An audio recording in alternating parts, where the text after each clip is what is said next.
Hello, and thank you for joining us for the latest episode of Discuss with Russ. I'm Russell Rivera, founder and president of Voice Wealth Management.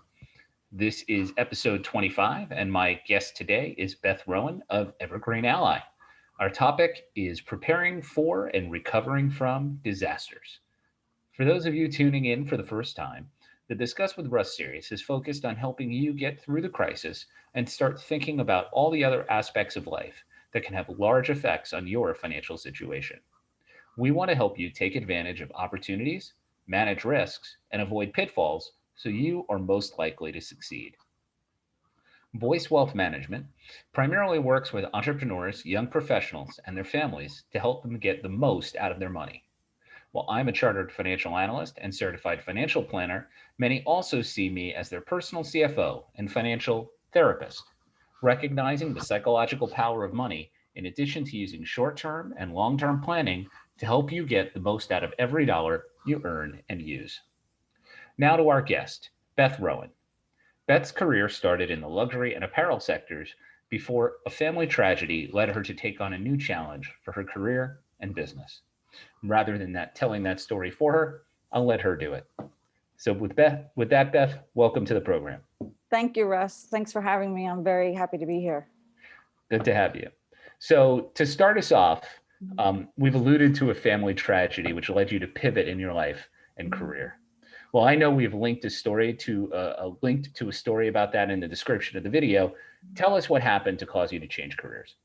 Sure. My parents suffered a horrific house fire in October of 2017. They just miraculously woke up in the middle of the night with wind, and when they were securing things, saw this like orange wall of fire, which wound up wiping out their whole entire neighborhood. And actually, that night there were 18 fires in the area. So it was pretty devastating. And they really escaped just barely escaped. And a lot of it had to do with what we do in crisis, how we react, not having a real plan.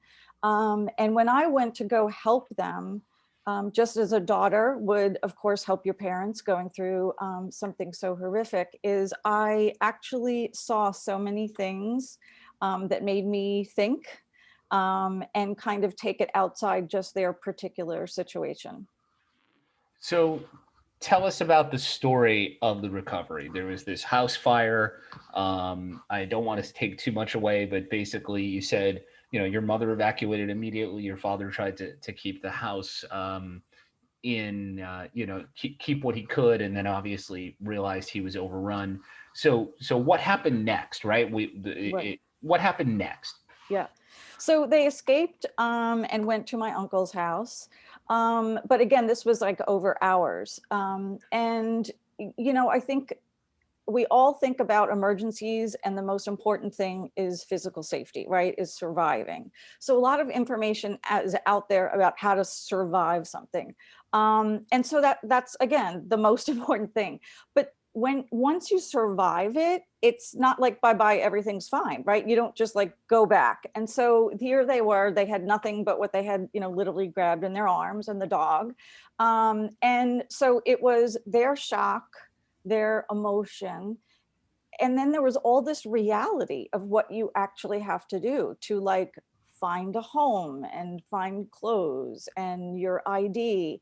And so it was just so overwhelming. And I think what people don't realize when they hear about this happening to someone else is we get sympathetic, like, oh my God, that's horrible. But I don't think it really hits you until you actually hit you. I mean, even when I got the call that they lost their house, my brother and I are like, oh geez, like, what would you do if like you had 10 minutes to get out of your house, right? Like it's a thought that we don't normally have. So I went and started rolling up my sleeves and just figuring out what they needed to do with a claim. It's like, I'm a fixer, I'm a planner. So I'm a list and strategy and what do you have to do first and what do you have to do next. So I think what I found through this were my normal tendencies and things that I had done in work were actually really helping. And I think it's just something that like grew from there, from that experience to how this can affect all of us. So So tell us a little bit more about the story. So how did you help your parents get back on track? Sure. So I asked my dad for his insurance, his homeowners insurance, and he was like, I don't have it. So I'm like, okay, we got to get it from your insurance broker. And it was something that like I just sat down and started reading. I guess my business and contracts, right, and figuring stuff out is I wanted to know the details. I'm not like one of those like wing it and I can just tell a good story. Like I have to kind of know something. So I just dug in, and it was very interesting because my parents, were close, but they were like, no, you just sit there, have something to eat, like we'll take care of it, right? Which is something our parents always act, right? Like the kids are, are always the kids. And so it was finding their ID, right? And having to research, okay, how are they going to get a driver's license without an ID, right? How do you get a passport when you were born in another state? All of that stuff was what I took on, right? Because they had to deal with the emotion of it, people calling them, and just really being healthy. My dad had stayed behind, like you talked about. So it was like, okay, go to a doctor. Like, what did you bring in, breathe in? And again, even for a loving couple, they have different reactions to crisis. So it was also that. So it was the claim, finding out what it is that we had to create. Again, they had to create like a home inventory, a list of every single thing that you owned and the value of it. Can you imagine saying, please sit down and do this, like after you lost everything? And so it was like building all of those pieces, trying to get temporary housing. Where are they going to get it, especially in an area where there are so many people now also out of a home? What does that do to the costs? How, and it became financial too. They're retired. And they had well planned, but again, it's a different situation than if you or have a revenue stream from working. And so talking to everybody, finding every expert, finding the real information, that was actually, I spent a lot of time. I can't imagine the calls that we got and people on Facebook and emailing, this is what you should do. The amount of accurate information was amazing. So filtering through what it is that we needed to get them what they were entitled for. Sure. And I've got, it, we've all seen us have to deal with non-accurate information. Ironically, we might all have a different opinion as to what is an accurate information and what isn't, but nonetheless, Right. we've all had to deal with non-accurate information Mhm. recently. Mhm. And we do it all the time. So I Right. mean, it's Right. again, it's sorting through what is, what isn't, testing things. I certainly understand Mhm. that. Mhm. So from just coming in terms of going out there and helping. So how long did it take to really get them back on track? Right. So because I took over like all of the claim, all of the information and the data that was required, and the communication with the insurance company, they were paid out I would say the most they could have at the time without having a new home. They got paid out in 90 days. They had we got them like long-term temporary, but they actually were able to move into a new home in 8 months, which is when they got the last piece of their insurance. And also they got their loss of use within actually just a couple days. And again, that's very interesting. What I learned too was how each state handles insurance. Like California has a very strong consumer protection when it comes to insurance. So the governor, everyone was getting on like, you have to give these people some money, pay up front, the loss of use piece of it. But that wouldn't be the same in every state, right? Like we Mhm. saw what happened in Texas too, with like the floods, or people, people were not getting certain things. So it really has to do with the state that you live in too, Mhm. which I found like a lot of difference. So I would say financially, they got paid out. Unfortunately, because what we did find was that they were so underinsured, they wound up having to like downsize their house. So it's restricted them. So that's another thing, 60% of American homeowners are underinsured, by as much as 20%. So you imagine a house that like is even $400,000 for the dwelling. We're talking about some cash here. And so financially, they got what they could have been entitled to. They're also part of a lawsuit, which is another nightmare that you have to figure out depending on what's happened. But I would say it's the emotional trauma that like is recurring. Okay. Mhm. So you took all of this, you've done all of this work for on behalf of your parents. Mhm. What turned this into a business idea for you? Mhm. I think for me, my background had been in fashion. I worked for big companies. So my, customer base were like my boss, the president, the board, the owners. And what I found interesting was that I was working one-to-one with the consumer. And I think, I call it the consumer.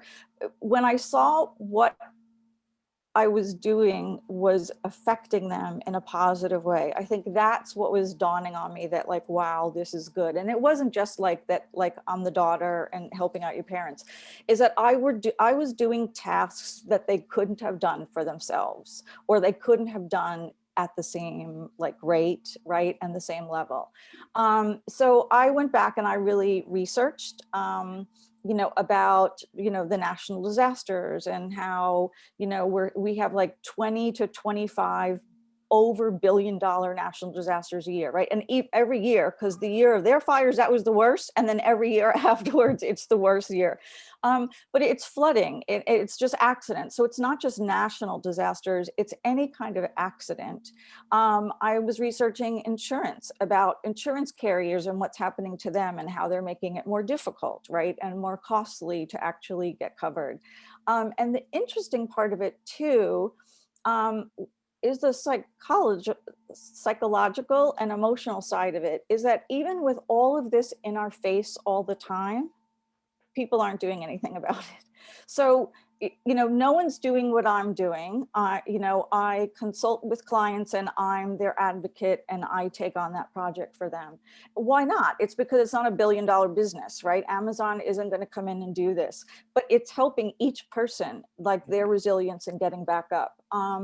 And so accidents, we talk about, aging parents, people want to age at home, and what's happening with that, just based on the pure population, right? And how people are aging, is when accidents are happening, like people are falling down, right? And now mom is going to come live with us and we don't have that prepared and we can't help them medically because we don't know anything about their situation. So there are all these things that are happening that people are not reacting to. And that's where I felt I could plug that void. I'm just very passionate about making a difference for people. I actually like the idea that not a ton of people are doing it, because I think I can really add something and do something here. But it is a challenge overcoming, because it's the emotional side of it and the denial and the fear that often I spend a lot more time dealing with, to Sure. get to even the financial side of it. Well, I mean, it's one thing, obviously, when you're dealing with wildfires in California, right? Every year we hear of them. So people in California may be thinking about what they need to do in terms of wildfire preparedness, because again, you're saying they're getting, yeah, is like you're saying, they're getting worse every year. Mhm. They're always in the news. But if you're talking about here, where that's not an issue, these are such low frequency events, which is of course why you insure them. They're Mhm. low frequency and expensive, Mhm. and more than just what does my house cost. It's like you said, all the ancillary things. Mhm. um but again, people will pass by it and not think about it, other than maybe when they buy their home, right? I know I need homeowners insurance, or condo insurance, or whatever it might be. Right. That as those needs change, you don't get people to bring up and think about that on a regular basis. So I certainly understand all that thinking, Yeah. and now it's your mission to get people thinking about preparing for disaster recovery before the disaster happens. So how are you integrating that with governmental messages like go bags, right? In New York City, Right. it's like have your go bag, right? And Mhm. that all came out of 9/11, Mhm. right? Thinking of having whatever, and you have other, I don't want to call them survivalists because that's not what I mean, but you did have people who went out and bought, food supply at the beginning of the COVID crisis, thinking, hey, everything may shut down for a month. I need to have food in my house. And there are companies that provide that. Some people bought that. Obviously, they talk about having 3 to 4 days of bottled water on hand in case of an emergency. Um, Mhm. you're obviously not, you're doing something more than that. So what's missing from those messages, and how are you adding on to try to get people prepared for whatever other things might be there? Right. You're totally right. There is information out there. And what I find is that I'm an interpreter, because even what we found in COVID, there's so many experts out there talking about things. And then people are like, okay, but like, what does that mean to me? What am I supposed to do? Right? Like, even like the mask thing, like, do I have to wear it? Do I not have to wear it? Like, why are they showing me a test? Because I don't get what it means. So a lot of it, often, I'm sure it's what you do too, is there is information out there, but very few people actually want to like go around and actually filter through it, right? And find what is applicable for them. So that's really what I see myself. Yes, FEMA, and especially we live in New York City, there's amazing basic information out there, again, mostly focused on survival, like getting through something, which is fabulous. But I find with the general information is people to get turned off when then you start talking about like a burner and a light. Like, why do I need a burner? Like, I'm not going to be camping. I live in New York City, right? So like, even if you're like have to leave your home, like explain to me this, right? But you're right, the water. And I had always recommended the N95 masks, and this is like, people are in the city, they're like, really? Like a mask? Like, I don't think I need that. It's like, okay. And then COVID happened and people are calling me up. What's that thing that you thought that we should have? Like the face mask? It's like, yeah, N95, and you can't get them anymore. So a lot of it is that it really has to touch us home. And I find that's where I take the information. I do a deep needs assessment. It's about your activity, because there are two things that I'm trying to overcome. Is one is the emotion and the crisis, how people are going to respond, right? You're a very level-headed guy, you run your own business, but it could be, and a lot of CEOs are like this, that just like when it comes to something panicking, like, right, their bodily, it's like all bets are off, right? You don't want to go following them.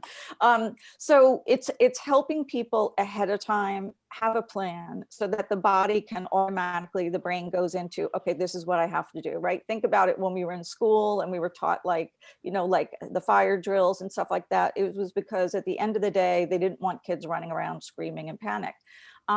So there are different things that people are effective. What you're talking about in New York City, the fires we have to worry about is like the restaurant downstairs, right? Or somebody else in our building. So there are things that are happening. The streets are exploding, right? From Con Ed. So there are things where we're not going to have it planned.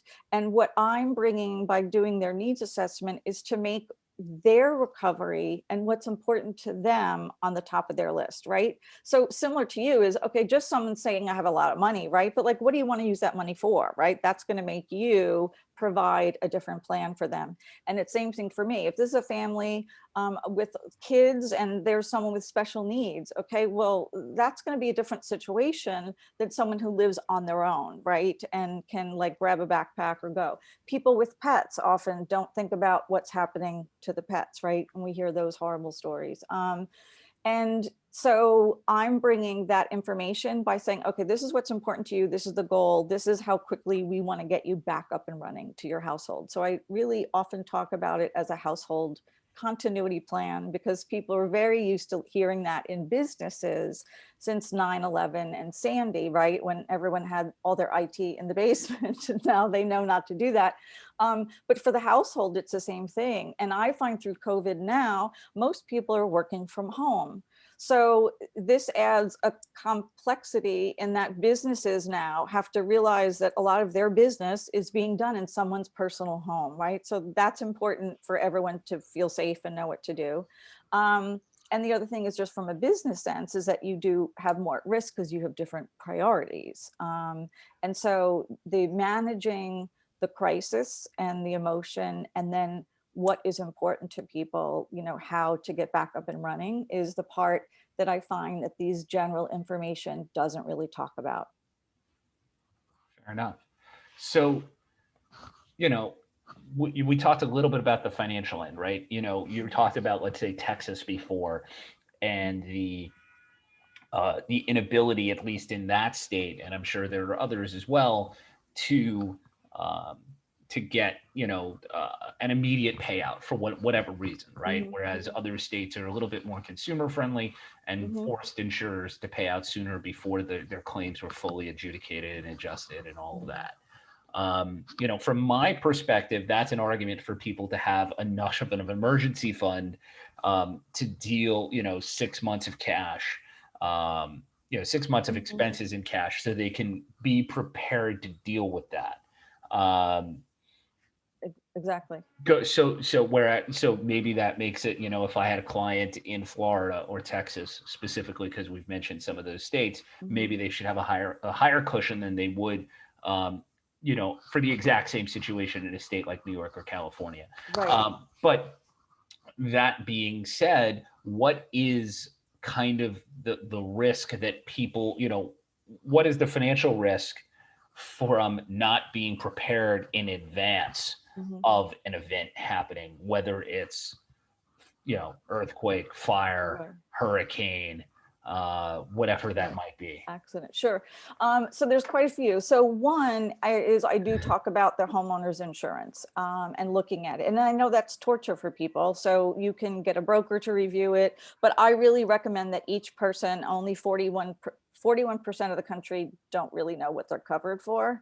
Okay. And that's a bad thing. So I can do like a cheat sheet, I call it, right?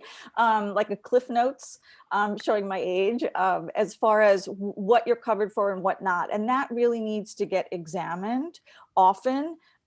People move. And so again, they may not know like what the perils are for that area, right? Versus where they are. Water damage is a huge issue because that's not covered. Okay. 50% of millennials think they're covered for floods in their insurance. So that's going to be a painful reckoning for them, because that's actually the biggest fight in insurance when you have storms. Like for us up here, even the Northeast, is okay, was it wind that happened? Like, or was it actually the water, storm? Because that's not covered.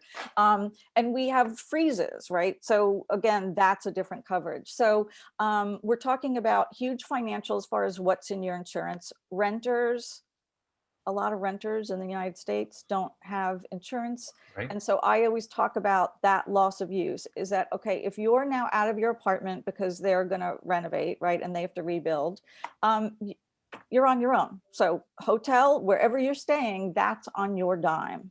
Come on, we all So know everybody's going to move back home with their parents. exactly. Well, after COVID, I think parents are going to be like nailing the door shut, right? They're like, please just go away. Um, so, um, so that's a huge expense. And when you start adding that up, then people, especially renters, seem to think that what they have is of no value, right? Like they only think the home structure, and so they don't understand. Okay, then you're rebuying everything. Everything Right. is like out of your pocket. So to your point, as far as financial is, looking at what those dollars are and being able to evaluate it, is someone say, okay, I want to make the decision, I'm not going to buy flood insurance.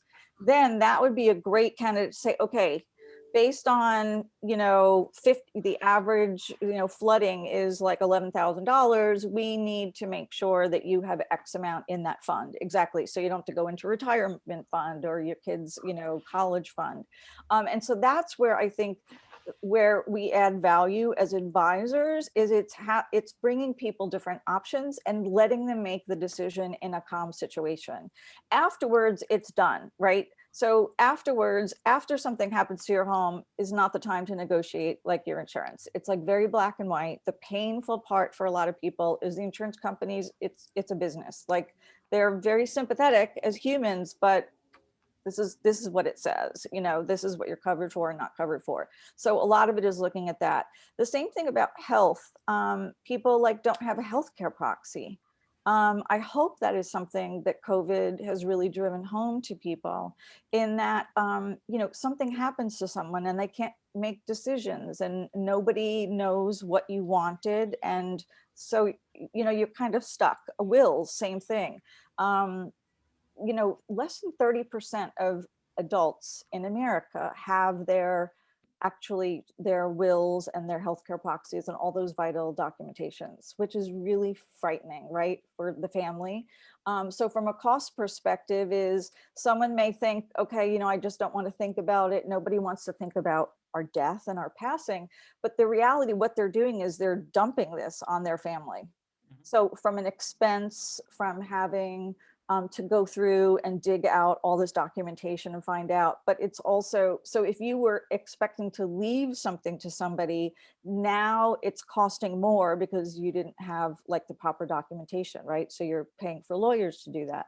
Right. So I think that's also something that is very underrated as far as the gift that you give to your loved ones when you have just a few things, like just Right. a few things, and you don't have to, have $25 million, right? It's anything that you have that you have covered and taken care of is amazing. I mean, my uncle passed and he had taken care of all his funeral arrangements, which his kids were surprised because wasn't really a very organized guy. I can't even tell you what a relief it was for them that everything, from what he wanted the service to be, how he was buried, the casket, all that was taken care of. And they were so happy and relieved that like this was for him, right? That they didn't have to try to guess and figure out what he would have wanted. It's an amazing gift. Our next guest actually will be talking about some of those end of life and beyond issues when we talk to Tara next month. Mhm. But there was something else in what we're talking about between obviously dealing with fire and home disaster recovery and dealing with these documents. You mentioned only 30%, according to your research, only 30% of people had wills, healthcare proxies, all of that stuff. Mhm. But the question is also, right, if you're dealing with this type of situation, how do you document it, right? Let's say there is a fire. Mhm. Let's say there is a flood and these Mhm. documents are destroyed. Are you Right. also advocating that in some way that they're working with somebody that has access to a digital backup or that they're creating that in terms of their process? So Mhm. if they're not there to know where the documents are or who to talk to, that whoever has to deal with this is prepared and ready to deal with all of these issues. Yes, that is one of the areas that I go to in detail is the safeguarding and the accessibility of information, both for yourself to get back up and running and for those that you need to care about. So a lot of it is yeah, because it's tedious. Like if I know we people like to think that everything's digital online, but your existence as far as the government is concerned is still in a file cabinet somewhere, like it's getting better, but like the holy grail of documents is your birth certificate. If no one does anything else is, this month, find your birth certificate, put your hands on it, the real one with the raised seal, get copies of it. You can get copies of your real, because that right there is such a head start as far as getting any other kind of like documentation. And a lot of us, I know, like for me, it had been is like, my mom had it, like we didn't need it. Over time now, we are getting a lot of our documents linked, which is better, but at the same point, you still need it to prove. So yes, all of that information, some of it also is the will, for instance, right? Like a lot of trust and estates attorneys have different advice as what to do with a will and where you should safeguard this. So yes, there are recommendations I have as far as in a waterproof, fireproof, like container at home, what you should have for in your go bag, right? And have accessible. And also communication, like telling somebody else where it is and who your lawyer is and who is your healthcare proxy? Because again, even telling that one person, if they're not actually living with you, you're in the hospital, someone needs to know, right? Your doctor needs to know that you do have a healthcare proxy. So yes, I go through a lot of that information because the documentation and accessibility is amazing. What to keep in the cloud. And also even for families like, you know, oftentimes partners have like silos, right? Like I handle this and you handle that.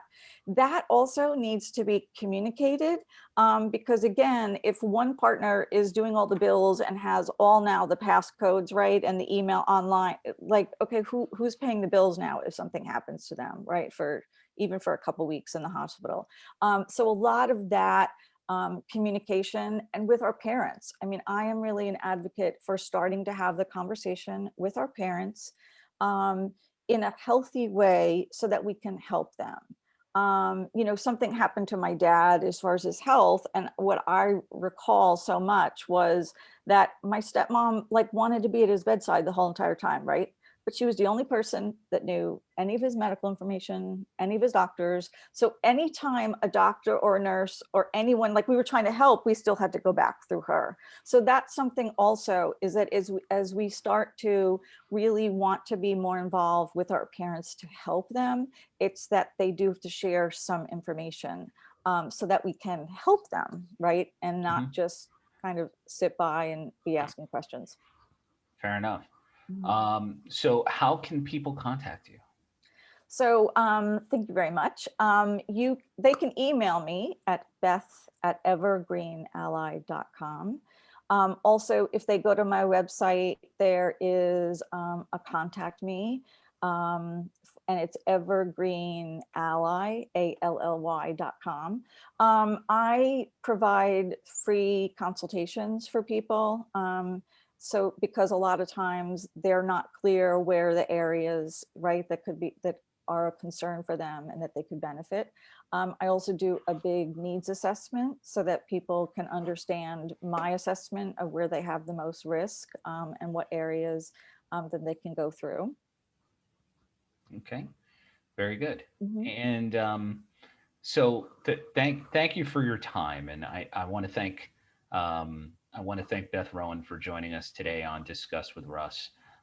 For those looking to reach me, you can reach me at Russell RUSSELL Rivera RIVERA @voicewealth.com, or give us a call at 646-630-0980. Next month we're going to be having Tara Fakiran of True State.